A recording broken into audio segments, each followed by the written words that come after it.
Good. Hey everybody, welcome to Fitlosophy, presented by Better University at All Access Fitness. Unfortunately, you're only going to be able to see the sign just very... No, don't do that, don't do that. So, it will come down. So a brand new curtain rod was just installed, and unfortunately when you open the curtains, the curtain rod falls down. So we won't be opening them today. It's the use of a curtain rod, right? Yeah, exactly. Well, I mean, the so curtains are up. Curtains automatically when you try to open them. But you know, as I'm looking at the screen, you can still see it. It's very veiled. It's almost like it's covered in a mist. You know, it makes us kind of mysterious. Oh, okay. Where are you? Come check it out. What's going on here? Right? Ooh, yeah, I like that. Yeah. Are you our marketer? No. So. Thanks for tuning in, everybody, checking out the show today. First things first, we'd like to welcome Danielle back. She is post-op for her shoulder. Lots of fun, cool stuff. Actually, I think if you check out her Instagram, you can see the nice gruesome details. And by gruesome, I mean medical science has advanced so freaking much that the incisions are pretty much nothing. Just literally nothing. It's a robot. Yeah. So cool. But I recall, you know, maybe even just 5 years ago, 10 years ago, shoulder surgeries like that, they would have just like cut 3 to 4 inches and just peeled everything back to get in there. Now it's like little pinprick, robot goes in, take care of everything, and you're good. So cool. One of my very early clients who had any kind of like post-surgery had rotator cuff surgery years before. So this is, you know, going back, they probably had the surgery something like 15 or 20 years ago. They had a scar from the top of their bicep coming all the way up. Rotator, a couple other things they had going on. So it was an involved surgery, but these days, same thing would be nothing. It's so cool. And even it's the recovery process too. It's only been a week and I'm like, good. I just showered by myself today. I'm like, yes! I do too. Small victories. Seriously, it's been a process, but it's been really cool. Very grounding. Very grounding experience. So actually, I'd really like to kind of jump into that real quick. So, very active human being, pretty much your whole life. Mentally too, which was the biggest challenge for me. And it was only a few days, so I can't even imagine. Right. So what were some of the things that you encountered at first that were very challenging that you either didn't necessarily expect or think of? You know, kind of like those, oh wow, this is a lot more difficult. And I didn't think, hey, you know, after shoulder surgery, I won't be able to do this. What are some of the things you ran into? So I actually, of course, researched and watched YouTube videos before to see, like, of course, like. Look at you being all proactive. And then I watched like the actual surgeries too, like them performing them. And they were really. You're brave. I know. I don't know. I see. That's the thing is I can't watch it on myself, but I can watch other people. I don't have an issue with that. But so. As far as that, I feel like I was well prepared to knowing what my limits were. The pain, honestly, wasn't bad at all. Like, at all. It was very simple. I didn't take the pain. I took the painkillers like once, and I was like, this is awful. I'm never taking them again. So I just took a leave, and it was fine. Sleeping at first was fine, but now it's annoying because I can move my arm. You know, like I feel like I don't need the sling, but I need the sling. So it's like sleeping is very difficult. Putting the hair up is very difficult. Like I can do this and I'm like, wait. I was like, I need another hand. But no, I mean, honestly, so far so good. No issues. But I would say the only thing is, like Dan said, I'm a very active person, but not only physically, also mentally as well. So there's a couple of days where I was not doing so good. I definitely had a breakdown, but I mean, I pushed past it and made me stronger. So I would say just mentally it was tough. But so it's almost like you got to train in a different kind of capacity than you're used to. Mental training. Exactly, and I did some reading and stuff too. So, but all good. Cool. So moving on from there, kind of getting back into the topic of just how much medical science has advanced very rapidly over the last decade. Danielle brought in some of the cool toys that she was given as part of her rehab program. Yes. So kind of run us through what like a daily regimen of your own personal rehab is, not the rehab or the PT that you're doing, just the rehab. So what I do is, I mean, they told me to do the icing like as needed. So I really ice like 1 to 2 times a day depending. But that's definitely just to bring down the inflammation. As far as rehabbing, I can't do too much right now. Like Dan said, I just started PT yesterday, so I'm doing all my exercises twice a day. And then I'm really just dialing in on my diet and like making sure that I get enough nutrients to aid in the healing process. But honestly, just trying to hang out because I tend to push the limits too much, and this is not the time to do that. So trying to hang out. Trying to take a note out of the sloth's book. Yes, exactly. Yep, I've definitely pushed it a few times already, so I know. Nope. Oh no. All right. So. Yeah, so icing. What Yeah. I mean, this thing right here. If you have no idea what this is, I had no idea what this is either. It's crazy. This is what she's using for icing. Yeah. So. They gave this to me and I was half out of it, and my boyfriend was helping me and he would like put it on me and I'd be like, yeah, cool, ice. And then like a few days later I'm like, wait, you plug this in? I'm like, that's so cool. So what you do is you fill it with ice and water and then you set it to a time, and then you do cold, you can do heat too. I don't know how to do that. You can do heat. Like what is this thing? I'll bet if you put water in it, First of all, probably how much boils does the this water. cost? Because it's crazy. I So was literally thinking that as I saw it. yeah, it's so cool. So basically there's this tubing. There's 2 tubes and there's this ice pack thing at the end. So what it does is it constantly cycles through for whatever the time is that you set it to. So it's always cold water, because that's the thing when you're icing. Yeah. I mean, it's gonna melt and it sucks when you're Probably recovering. distributes the temperature very It evenly does. across the surface. Yep, because too. it has those little bubbles in it, so it. Yeah. So rather than having a bag of crazy. ice where Yeah, so you the just kind of lay it surface over. area is kind of blocky. Yeah. Yeah, it's Oh, that's the crazy. worst. You never actually get the ice against you. Right. Exactly. So it also came with a strap too, so I can strap it down. But it's awesome. It's so cool. That's a really cool device. Oh shit. Right? Shook. Sugar. Completely I shook. love this. We should get sponsored by Oh, and then Right. so they also gave me leg compression socks for the deep vein thrombosis, which is kind of silly because I'm young and active, and, but whatever. They just gave them to me. I didn't bring those Part of because protocol, I it is. So imagine. if you're not active and you're set, well, first of all, if you get like knee surgery, you're not gonna be able to get up. So that's probably more beneficial. Also, they gave me this. I mean, it's for circulation. I do it twice a day, and we just keep it right there. So those are my toys. Because that's actually I showed something myself. you wouldn't necessarily think of. I mean, Yeah, seriously. it made sense. We're like, oh yeah, Yeah. they gave me a little rubber ball. I'm like, Yeah. oh, to help with circulation. But I wasn't Exactly. thinking immediately, oh, Okay. you've got your arm all slung up. Yeah, actually, circulation would probably get a little poor. Yeah, my hand. This hand is Oh wow, cold. yeah, I you know can you actually even see tell. there's a temperature Yeah. difference. Yeah. Temperature difference. Yeah. There's a skin tone difference. Another thing too with. Impressive. I'm Predator, didn't you know? Another cool thing with how far they've come. I mean, I'm not sure when they first started doing this, but they do nerve blocks now. Yeah, Have you guys heard of those? So they sedated me first. I was still kind of awake, but they told me this before, and I was like, oh my god. But when they sedated me, I was like, cool. So Like, yeah, this is great. They have an ultrasound and they show the nerve. And they go in with a needle and they go right into the nerve and inject you. So my whole arm, like for 24 hours, I couldn't use it. Oh, And it was crazy when I came out of surgery.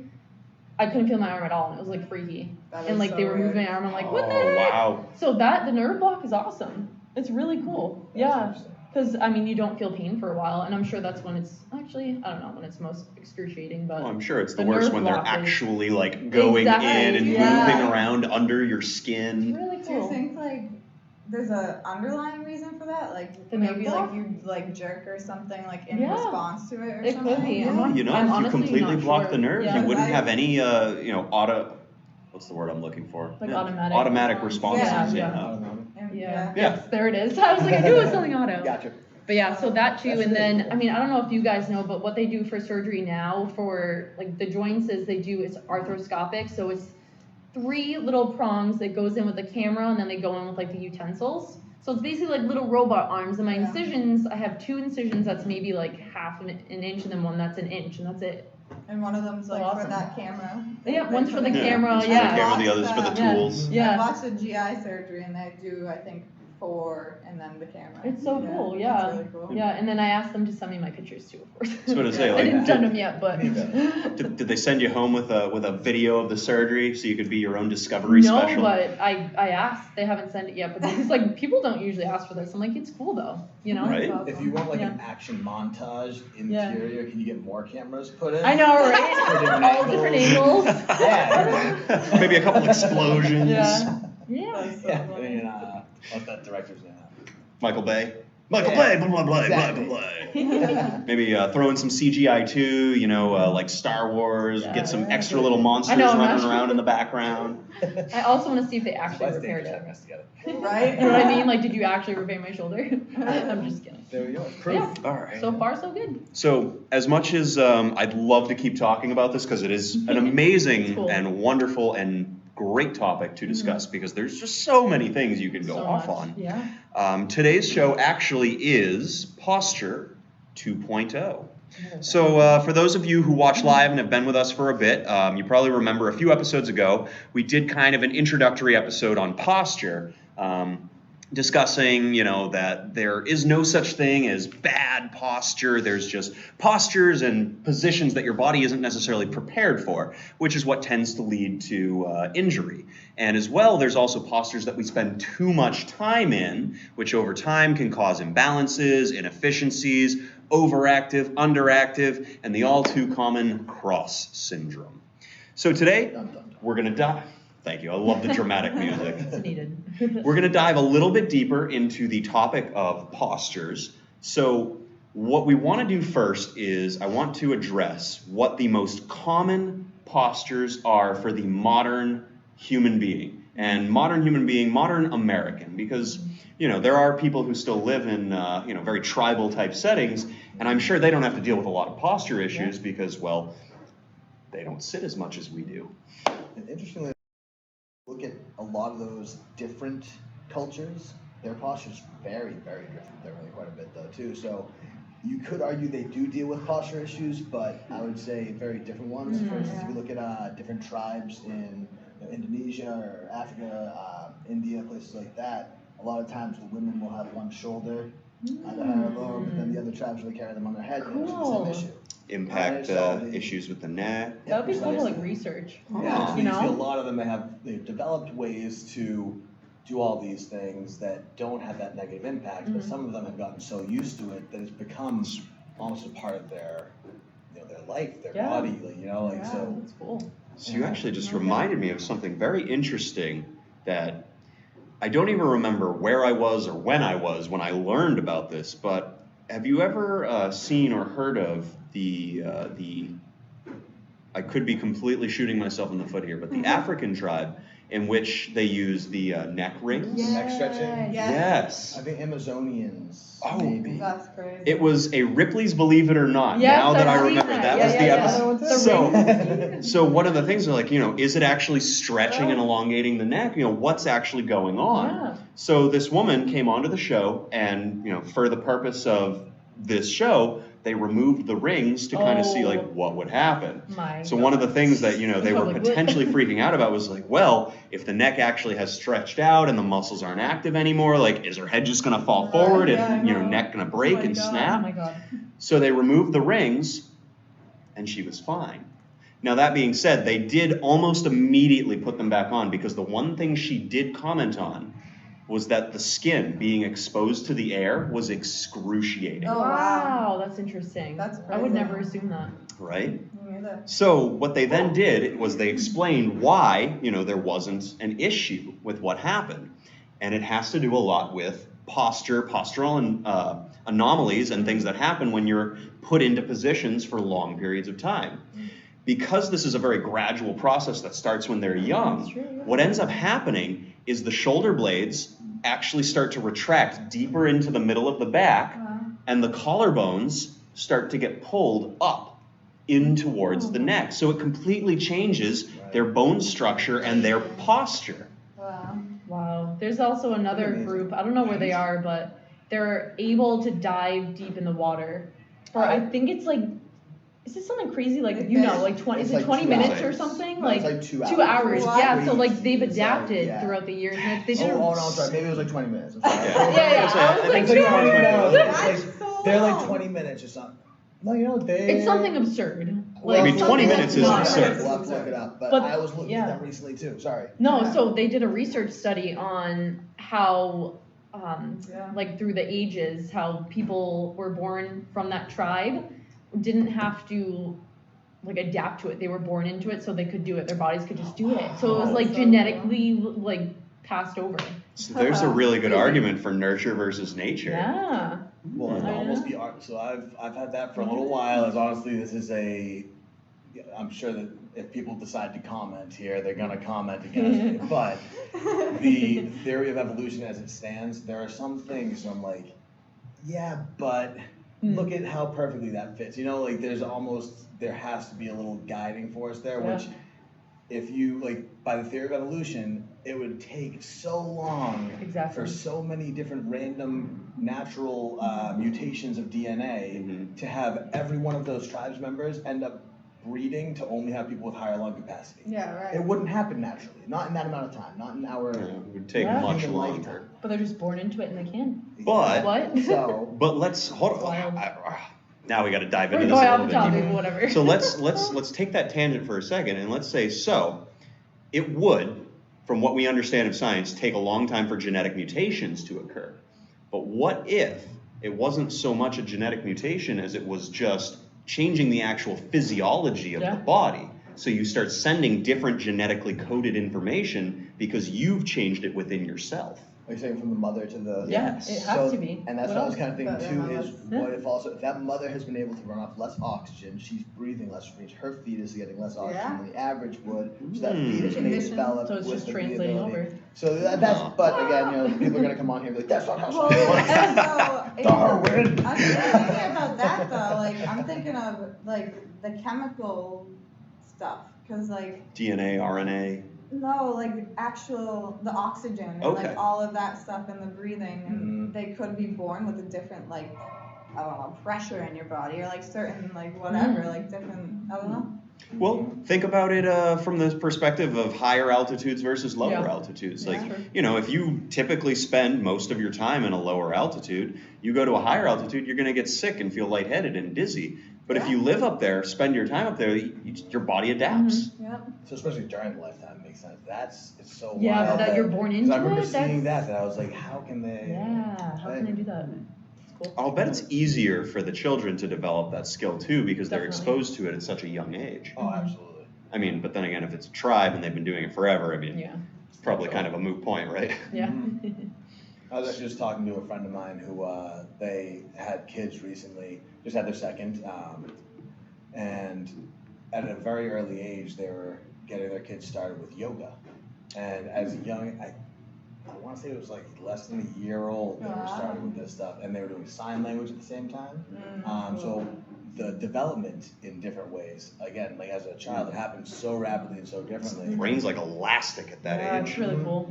That's what I'm always like. Anytime I see someone have a newborn, I want to be like, Experiment you with should tell it. them to do all this stuff. And experiment with child it. for a Yes. second. Get the kids away from this. Teach her all these things. Yeah, my boyfriend's nephew does sign language. Oh, there Oh, you go. that's so cute. And he doesn't look at any screens or Oh my anything. god, that's It's like, adorable. perfect. Nice. Oh. There you I go. know. My Way heart. to go, parents. All right. So that was an awesome tangent. Really enjoyed that. But the actual point of what we're trying to get to today is there are a couple of postures that are very synonymous with the modern American life. So the first one is sitting. That's probably the one that most Americans spend the most time in. So your sitting posture is very, very, very important. Another one has to do with our technology use, whether it be our computer screens, where they're positioned, causing us to look up or down, and how we're holding and utilizing our cell phones. What? Lower I've cross? got them all written down here. Lower cross is sitting though. Yes. I catch myself in the car doing this with my phone Oh, all seriously. the time. But you know what's I end funny? up doing this after trying to make up for it. That's what I mean. You look at people like, oh, that's normal. But if you were to do that and look at your phone like this, like you look weird. You know what I mean? People think I'm weird. Like when That's I do how like I this, feel. I'm like, I just feel like Dan's like you just look weird. Because Yeah. it's the right way, but It's how we should. So Everyone's like, the third most common posture, standing. Standing, chit-chatting with people. Standing, waiting in line. Standing because you're not sitting. So, the three big ones, sitting, technology use, screens, and standing. So one of the big things around this, and there isn't necessarily a correct sitting posture. There isn't a correct standing posture. What it is becoming aware of what your current posture is, how you hold your body when you're doing these things. Because chances are, if you've never stopped and thought about it before, you're probably repeating and doing the same thing over and over and over again. So one of the most easiest ways to start to correct imbalances with your postures, become aware of it and just kind of change it. Just from time to time, not every time, not for long periods of time, just little short bursts. So, big prime example. Right now I'm sitting with a very slight, relaxed lower back. I've got tension in my abdominal muscles and my upper back is being supported by this chair. So I may sit like this for 15, 20 minutes, and then all of a sudden, I'll push my butt back a little bit, and I'll sit up without using any lumbar support. I'll do that for maybe 5 minutes. Plain and simple. And then I'll go back to my very relaxed position. Something as simple as that, just finding a little bit of a different way to posture and position yourself in those common areas, it's going to be a phenomenal life-changing experience for a lot of people, especially if you've never taken the time to become aware of your posture before. This is something that I've been personally studying within myself, probably, I'd say aggressively studying within the last year and a half. And it's just been amazing the kind of things that I've been able to pick up on. And I've been taking what I've been learning and I've been teaching it to my clients. I've been teaching it to you guys via this. I've been teaching a lot of it to Victoria as we've been working on some of our sessions. So one of the big things, or one of the things I want to move into next is I want you to kind of share with us some of the things that you've started to realize and identify with your common postures and what's kind of started to change and shift for you. All right, so definitely being aware of my muscles is crazy, and it kind of happens immediately too. They like activate. I didn't know that was a thing. But yeah, so I find myself just, and I was doing this before we started training, but now that I'm aware of where they are and everything, yeah, I find myself just like moving and trying to sit different ways, just like you were doing. Yeah, it's been really good. And what is this, like our fourth week or something? Yeah, I believe it's our third official week. Like yes. my pain has gone away a lot. Really? Oh yeah. That's awesome. It was just a matter of like knowing which ones I needed to use. Yeah. So, What kind of pain did you have going on previously? So I have really bad in my traps. I'm always holding my body up like that. So we've opened up my shoulders a lot so far. So yeah, it's good. So now you don't have to deal with those nagging pains Yes. anymore. Oh my gosh, it's so distracting too. It is. It really is. Did you get headaches previously any more often, or? No, I never get headaches. I've never been one to get them. I'm similar so I've to you, never yeah, I noticed never it. get them. Yeah. Pretty When much. I don't have caffeine. Yeah, I was about to say, I pretty much Right. chronically live Caffeine with No, I never headaches. get headaches, though. Between all the blue light I'm exposed to, over tension in my trap muscles and lack of caffeine in my blood, my head just pounds all the time. Oh no. So I also want to mention about driving too. So one of my issues is my wing. I like to have my shoulder out like this. So I've just been trying to keep it not on the window and stuff like that. So there's little things that my mind is like, oh hey, what are you doing? So it's interesting that you mentioned that, because in the session that Victoria and I just had today, one of the things we noticed with external rotation, There it is. once we got to her left Cool. shoulder, it was Ah. very difficult for her to, first off, keep it down against her body Yeah. and externally rotate it at the same time. And I watched as you put your arm into that position and your shoulder just naturally floated up. Yes, it's really hard to go against, but. So something seemingly innocuous like that, Right. holding that shoulder in a compromised position for long periods of time, that external rotator has become so inactive that, not so much now, but when we first started, anytime you would go to your overhead press right about here, the shoulder would just pop right out. And that's been my whole life. And now just in these couple of weeks, I've figured at least a little bit out, so. Yeah. And we haven't really done anything aggressive or crazy either. Yeah. It was really just becoming more aware of how your body is generally presenting itself in space, Yes. identifying postures that are potentially compromising to you that you spend too much time in, and then strengthening the areas that are underactive, loosening up the areas that are overactive. It's a very simple formula. It's not easy because it takes dedication. And when I say it takes dedication, it's just consistency. You just have to be on top of yourself constantly. So what I want to do before we get into that is I want to address both of you, kind of talk to you guys, especially now that you're post-op, let me tell you. with what you've been dealing with and finding with your postures. Yeah. Do you want to go first? Because you had some. Okay. So with my surgery specifically, my left trap, oh my goodness, it feels like rocks, rocks of knots in my trap. So because I haven't moved my arm, so just within a week, I've had that. And then also, of course, that this arm in my whole upper body's supporting my arm. So I've noticed my back has been bothering me a little bit. So I'm really trying to keep my chest open. But those I would say are the two, is my trap and my back, just from holding my arm. Now I imagine you've probably been sitting a little bit more than you're used to. No? No. Never mind then. So I was going to ask how the hips have been doing. Oh no, I've actually been doing a lot. But before this, because my shoulder was injured, I've only been doing lower body.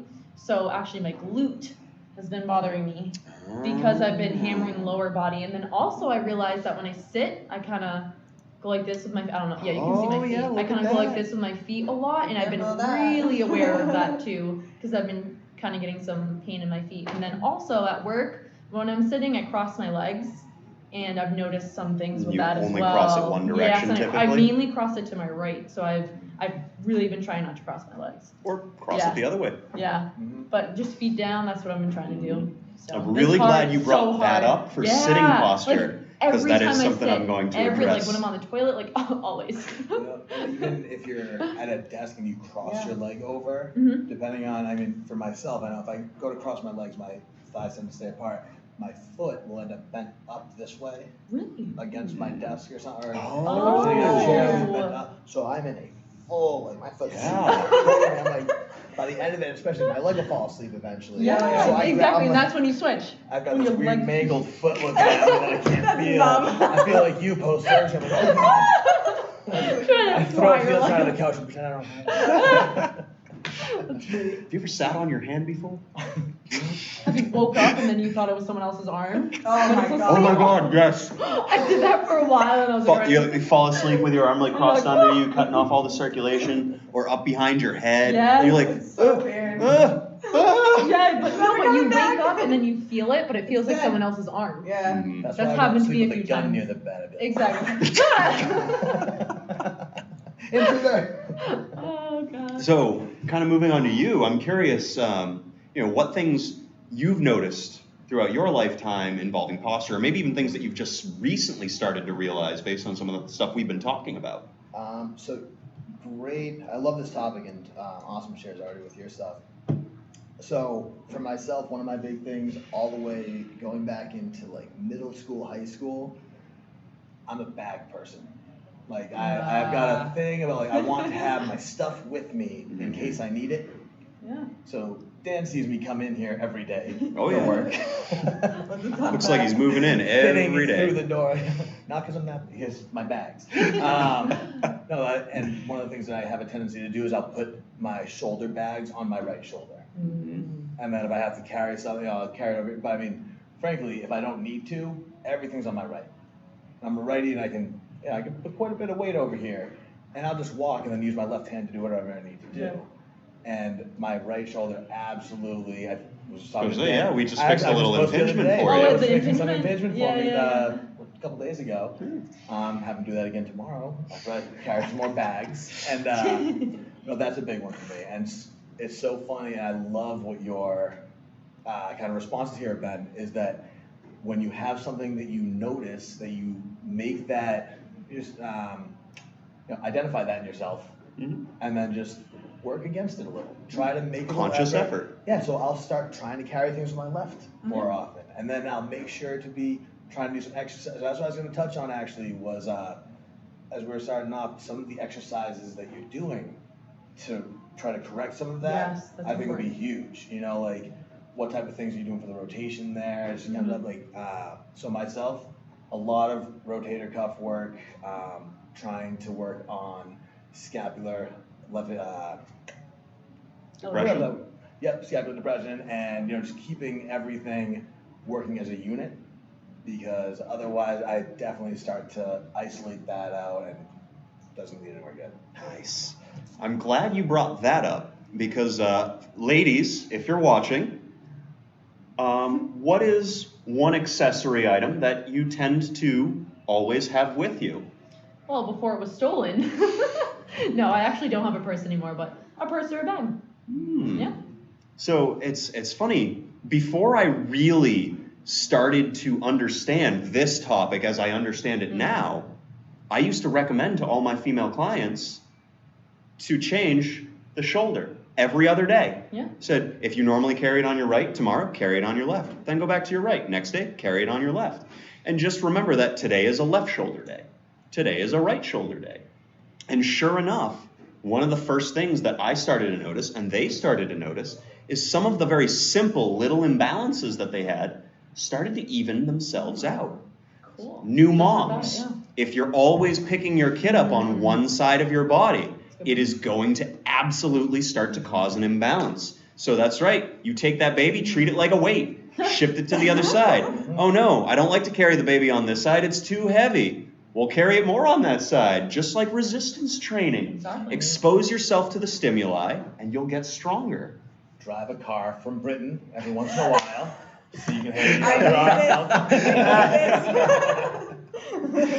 That would be kind of funny if you actually went out and got yourself a left side or a right side car. Just to correct your balance. It's hard to do that.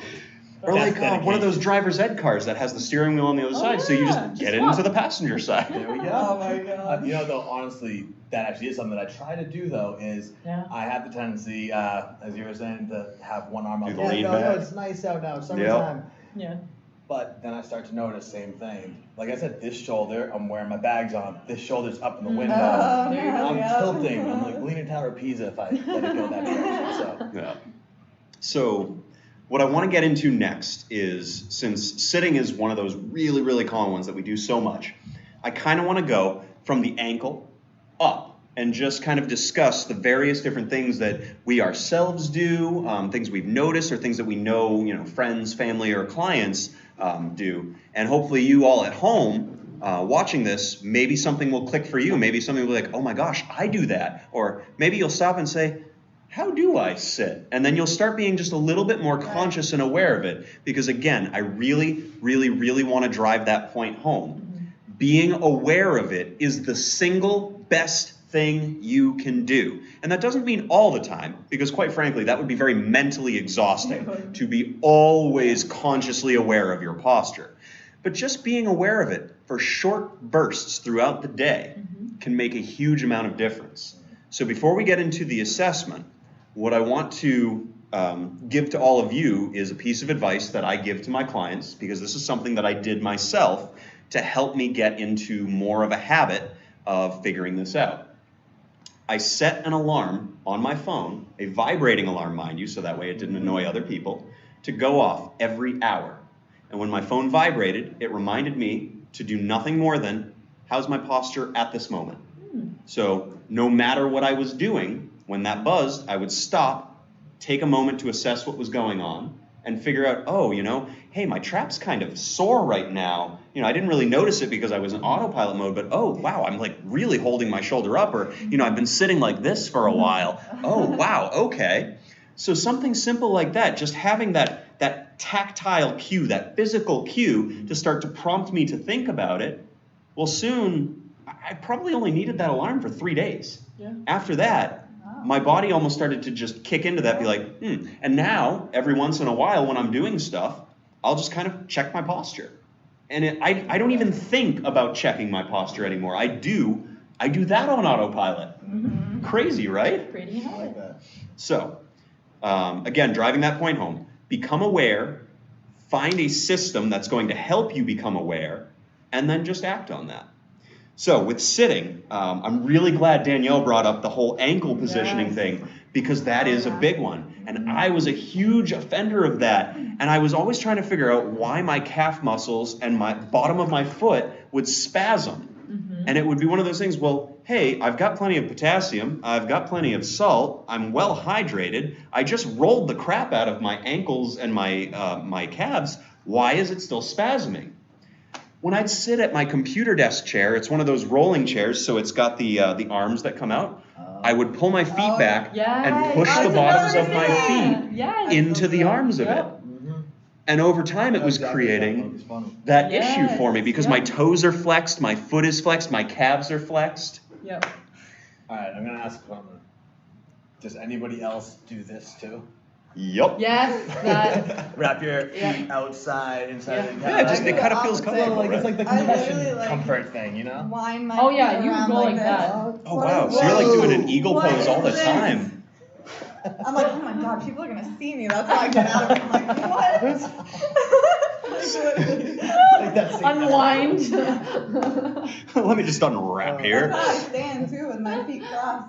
No. Oh, you know what? I used to have a habit of that. I don't think I do it as much anymore, but I used to turn one of my feet around next to the other one. Oh, like a ballerina. Yeah, pretty much. Ah. Yeah, demonstrate.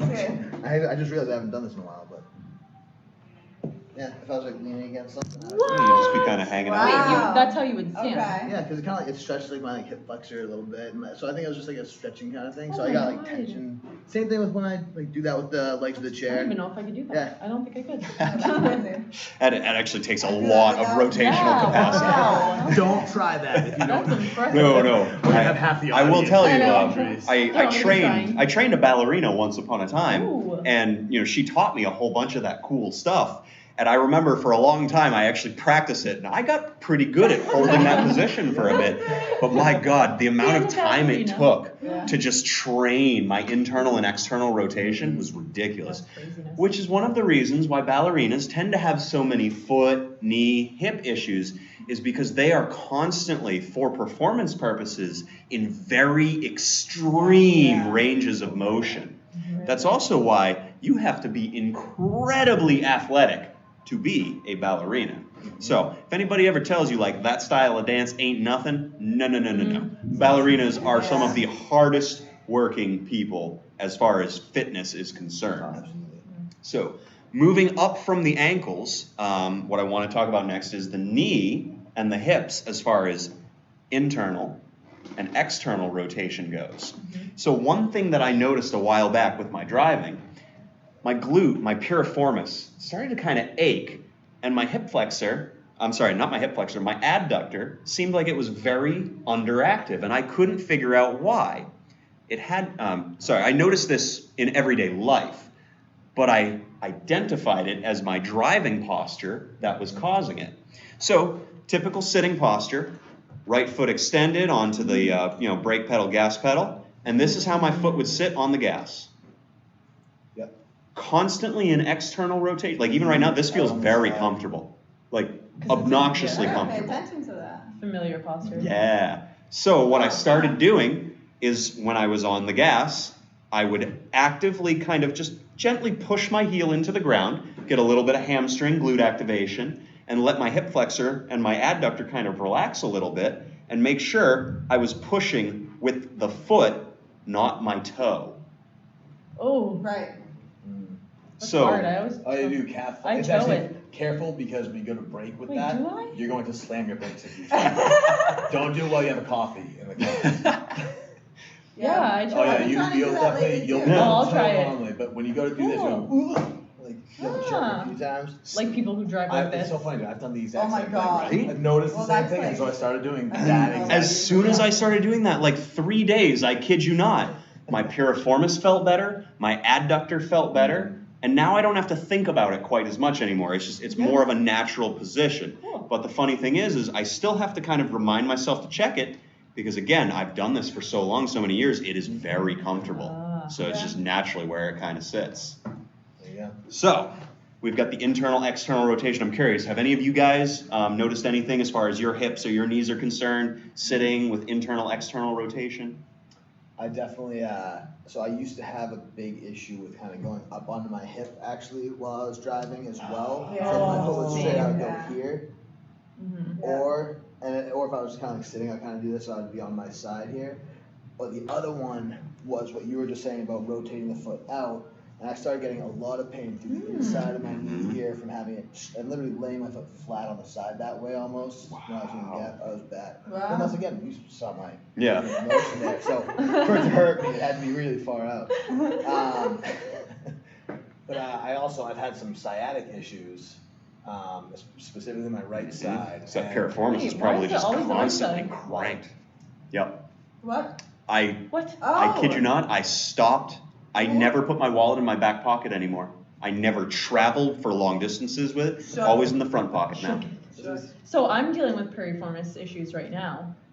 Yours And is I haven't probably been able not to identify as- So it's We mainly can talk about that after, but same boat, right side. a lot of times, males specifically, we keep a large wallet in the back Yeah, so right you're of just our off. pant. Yeah. So when we drive, we're literally up like, Ah. and so that's why I used to go up on this hip even more. Yep, so that way you weren't pressing God. into it because it was That probably is uncomfortable. Well, very- I did that too when I broke my tailbone. It was always like a shift and a shift and it just, yeah. Interesting. All right. Moving right along, we come to the next area, which, unfortunately, we did have a whole second segment planned for tonight, all about the core. Actually, if you guys came to the show because you saw the post I put up about that, unfortunately, we're not going to get to that tonight. We may get to it next week, but we may also have our first guest interview for next week too. So you'll just have to tune in to find out on that. But we are going to talk about the core as it relates to sitting. So a lot of cushioning, especially in your cars, will have a lumbar support. But the problem with that is if you become too reliant on it, your lower back almost kind of starts to go to sleep and it's not holding you upright anymore, which tends to either leave you slumping forward or the exact opposite, you start to become overly extended and they get, rather than being supported, they become very overly active and they're pulling down on the top half of your spine, which, by the way, your erector spinae are not designed to actually do. So by trying to get them to do that, especially for long periods of time, you're not going to be a happy camper. I saw a great meme one time, just made me think of it, that just said, like, now with lumbar support, and it was just a picture of the human body, like the core. Love it. Yeah, sorry. So, again, when we're talking about the core, most people think abs is core. Yep. It isn't. It's everything. Have you ever seen a girdle or a corset? That's your core. It's everything. Wraps all the way around. So as far as sitting's concerned, it's very advantageous to sometimes pull yourself upright, pull your belly forward and through, so that way you're not pulling yourself up with your hip flexor muscles, but you're actually supporting yourself with your transverse abdomen, which I cannot stress to you how underactive the transverse abdomen is in the general population. If you have hip flexor issues, if you can't feel the lowest region of your abs during ab exercises, or when you're sitting upright, guess what? You have an underactive transverse abdomen. So, getting up into that, making sure you're almost, imagine there's like a string attached to your belly button, and you're just going to kind of grab that string and pull the string forward. So you're not trying to flex into your lower back, you're trying to push the wall of your abdomen out in front of you and sit on your abdomen. Don't sit on your hip flexors, sit on your abdomen. One thing you can do to really kind of help you figure this one out and just generally open things up in general, sit down flat on the floor, legs outstretched, and work on breathing and pulling yourself forward through your hips. At first, it's probably going to be really tight. It may feel like your hamstring's getting stretched. It may feel like your hip flexors are trying to pull you forward. But if you stick with it and really focus on trying to fill your belly with air when you're in that forward flexed position, you will start to feel that transverse abdomen start to engage and fire up, and just become more aware of it. Because again, awareness is the number one thing you can do today to improve just about everything. So curiosity now speaking, as far as the lower back, core muscles, and all that are concerned, have you guys ever encountered or noticed anything with your sitting habits or with others' sitting habits directly affected or affecting by that? I would say definitely, like Scotty said, like the lean, like that would bother my back, and then just the hunching forward and stuff Probably like got that. the QL muscle on one side flexed, the other one stretched out, Yep. the external obliques crunched on one side, stretched out on the Like other. that. Probably got that psoas muscle in there, not sure what it's supposed to be doing anymore. Probably not doing much. Yep, just hanging out. Yeah. Yeah, so I did the same thing with my tailbone. I was just holding my lower back forward, no core at all. So it was all weight on my lower spine there. So I've been getting aware of that too, though. Trying to pull back in, you know. Good. Yeah, I was a big sloucher for a long time. When I was younger, I think that as I got into more like fitness and training and learned more about posture and core stability, I got better with it. But I'm still, as you're watching this show, I'm probably not sitting very well as is. But I'm minding me to sit up. Exactly, right? Get up there. But I've been able to, kind of like we've been saying, if there have been issues, I've taken it into my own hands to try to reverse those, doing the opposing things to just strengthen it instead. And that's helped out quite a bit. So between both, like you were saying, being aware of it, correcting it when I think to, but then also identifying, like for myself, my spinal erectors were hugely outperforming my psoas and my hip flexors, and so I needed to really focus on that. Doing work on that has taken a lot of that pain out of my piriformis and helped out quite a bit. So again, kind of like you've been saying, it's all about just being aware of what's going on, what the issue is, and once I started doing that, it definitely helped. Yeah. I like it. Work in progress though. Oh, Yes, always. always. Well, here's the thing. You never stop working on it. Because if you stop working on it, you're going to regress. You're going to go back to the comfortable automatic positions. That's true. Which, I mean, won't cause any issues or... Happy birthday to you. Happy birthday to you. Happy birthday, dear Dan. Happy birthday to you. All right, that's it. Show's over. All right. Yeah, so as you guys had probably guessed, today is, in fact, my birthday. Officially, I guess I'm an old man now. You are indeed. Happy birthday, man. Oh, By the way, so the frosting canister that I got to write happy birthday, I tried to use and it didn't work at all. And so there's a very terribly drawn ferret on there that we're gonna have to get a picture of and post with this episode. I think I see a ferret. I'm gonna pull up the picture I was going from, and then we'll post it next to one another. Yeah. Nice. Yes, like a Pinterest fail. Nailed it. Wow. Oh, thank you, Rob. Thank you for the happy birthday shout out on our YouTube channel. Sorry to interrupt the show, but I tried to hold it to the important. to the end. That was good. Oh, you guys totally got me. Wow. Total train of thought. But hold on, we've got one little last thing that we got to get to just to cover the whole sitting posture. So, Wait. last and most certainly not least, we come to neck and shoulders. So one of the big ones that I've definitely encountered more and more with young children, especially because they're more on their technology than we are, is because they've been exposed to it from a very young age. But I see a lot of this. Mm-hmm. So true. Yeah. Very Or true. leaning back. Mm-hmm. Yeah. Fortunately, they're very young, so they don't have any issues yet. Things are still very pliable, very elastic. But unfortunately, that's not going to last forever. Years of that. So, we were discussing the whole driving thing with putting that arm up on the window, letting it just kind of forward rotate a little bit, and that external rotator just goes to sleep. So with sitting, now I'm curious if you guys have ever noticed or been in or encountered anything that has to do with the shoulders involving, coming up, or maybe even pulling them too hard down and creating issues in the opposite direction. Just curious, anybody ever encountered anything with the shoulders and neck and sitting? Always pulling up. Always. Yeah, same. Always. And I'm always cold. So when I'm cold, I just always go like this too. Oh, so yeah. Yeah. no matter what, always. Yeah, I'm just, yeah, like bracing. just tight. and Yeah. cold. Yep. I actually, when I started to use the muscles down here, it gave me anxiety. I was like, Wait, it was what's going on? That's There's how. something there. Why are my rhomboids Something pulling my on me. shoulders back? What are these? It's interesting. Yeah, weird.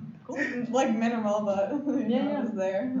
Well, My main one definitely just a shoulder bag thing, and like a little forward shoulder, I would say. But I've worked hard, like I said, on like a lot of that reversal over time. Good. All For right. yourself. So myself, ironically, same issue Victoria's dealing with, has dealt with.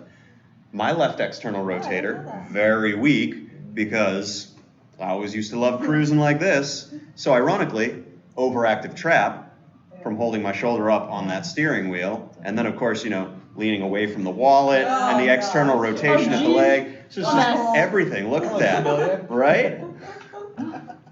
I think that's really the only thing that I've dealt with sitting. It's really only driving. Yeah. Normal sitting, my shoulders just kind of sit. They're in a nice relaxed state. I will say too, the one other thing, sleeping with head Oh, position. gosh, yeah. And so this is an interesting thing that I shared with you fairly recently. I forget if I shared it here at all, but I went camping a little while ago and I'd had some bad shoulder issues, as tend to flare up for me. And I just couldn't kind of get it to release, and it had been impinged again. Went camping and I slept in a tent on the ground, and the flat, hard surface versus my nice, comfy box spring and mattress. That's way better. Wow. I woke up and I didn't even notice until like a couple hours into the day. I went and I took a shower at the campsite and got all cleaned up, and I just dried off, and I was like, Wait a minute. Hey, this doesn't hurt. and all of a sudden it was better. Yeah, and I'd woken up too, and I remembered this too. Woke up in the middle of that night in the sleeping bag, about like this, because I didn't have the pillow on my head that I usually have to hold my head straight and my shoulder in line. Mm-hmm. So instead, it got way forward rotated, right? And my arm was out here somewhere, asleep, so straight down the shoulder. I woke up in the middle of the night, and I literally thought to myself, well, that's not going to feel good in the morning, and went back to sleep. Had Turns the out- opportunity to fix it. And now you Oh sleep my on the floor. I've been debating it. Trying to get the girlfriend on board with that. Sleep on the floor with me. Like, come on, it's great. All the people in Come third down world here. countries are doing it. They're super happy. So I'm glad you brought up sleep, though. I can't for the life of me remember if I mentioned that in the beginning, but that's also another one of the very common postures that, well, typically you spend 6 to 8 hours in every single night of your life, and that can play a huge, impactful role. Unfortunately, we are out of time, so when we do get to our core episode, we will pick up kind of where we left off with posture, because I do want to talk about technology use, screen use, and I do want to also talk about sleeping and sleeping posture, because I think those will go really well, especially when we're talking about the core. So for everybody out there, kind of to recap on what we talked about today, sitting. You do it a lot, we do it a lot, everybody does it a lot. Be aware. Find a system, find a way to get you just to become aware of how you're sitting, when you're sitting, what's going on. If things feel tight, out of place, if you're slouching or slumping to one side, forward, back, up or down, identify your body as it is in space. Identify what doesn't feel right, what feels uncomfortable, what feels tight, what feels loose, and then start doing things to just micromanage, micro-move away from those postures that aren't doing you any good. over time, and it'll happen really quickly, I promise you, if you're consistent with it, you will start to notice that some of those nagging issues you've dealt with and just kind of chalked it up to, well, that's just getting older, that's part of life, they will start to fade and dissipate as you become aware, as you start to take more responsibility and charge of holding yourself in space as opposed to letting space hold you. Thank you, everybody, and good night. Happy birthday! You guys are the best.